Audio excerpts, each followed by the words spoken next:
of Hanukkah decorations up here to be offensive, so I'm going to air my grievances with 2 Drink after the show. Okay, we're pretty deep into this year at Kenyon so far. For a lot of us, we are knee-deep in the existential nightmare that is senior year of Kenyon.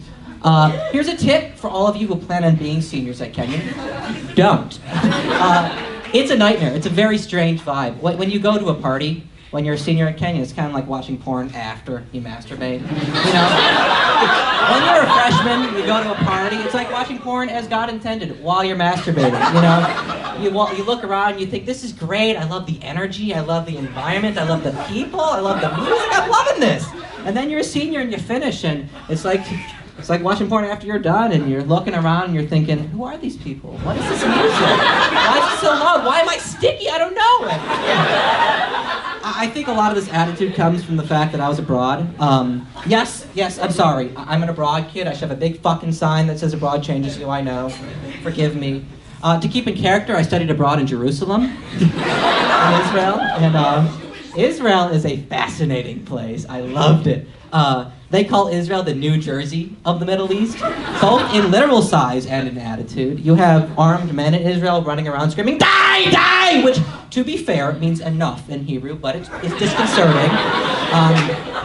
I took a film course in Israel, and the first movie we watched, the opening line, it's this pensive American with a 70s mustache smoking a cigarette, and he goes,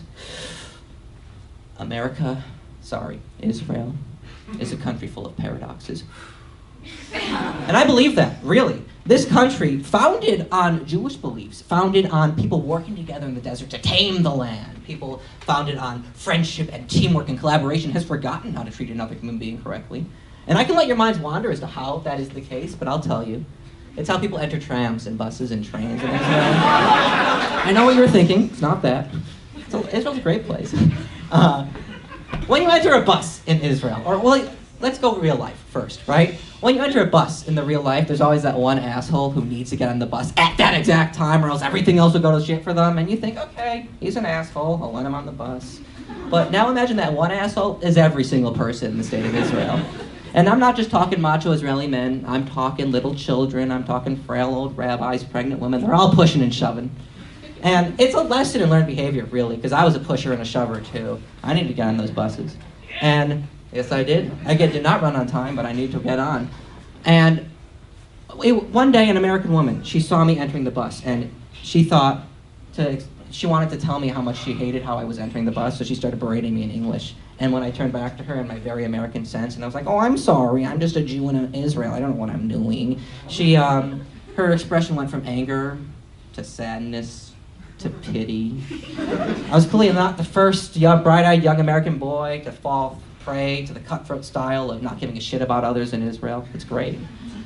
I took a Torah study course in Israel, and I learned 2 things. The first thing is that whoever wrote the Torah was paid by the word. It is a very interesting text, the Torah. It is 5 books plus commentary, and yet it is a lot of fluff. The Torah is like 35 pages of a Moodle reading, right? You know? But you do the first 5 pages and you get the gist. When you read the Torah, there's a lot of God going, and then I'll say this, and then he says that thing for 5 pages.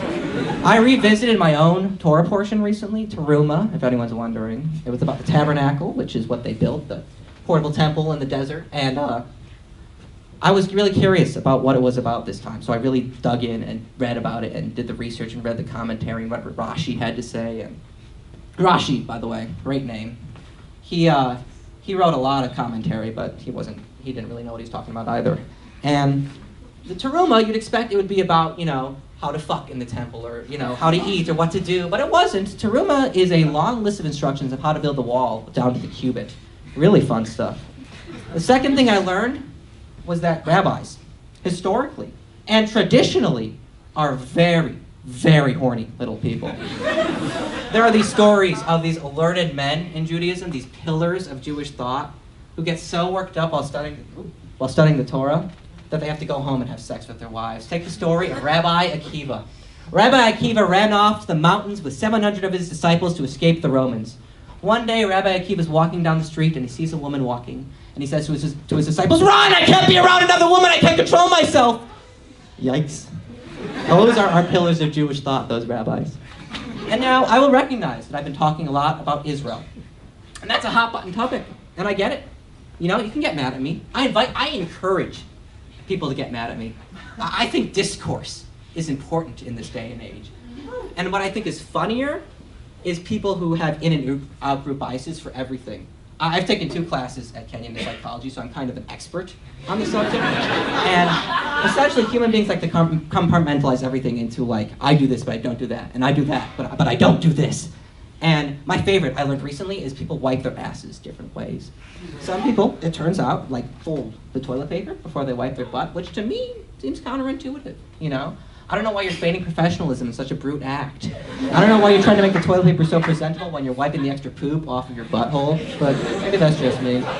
I take the alternate route. I just scrunch that shit up and let it soak, but maybe that's my own personal hygiene, I'm not sure. And I really think that, in and of itself, is Torah study, you know? You take an action, wiping your ass, and you break it down, and you look at those individual actions, and you take a life lesson, you learn from those actions, and it is exciting, and it is exhilarating, and it is a waste of time. And I thank you all for wasting that time with me. Next up, we've got the alliterative man.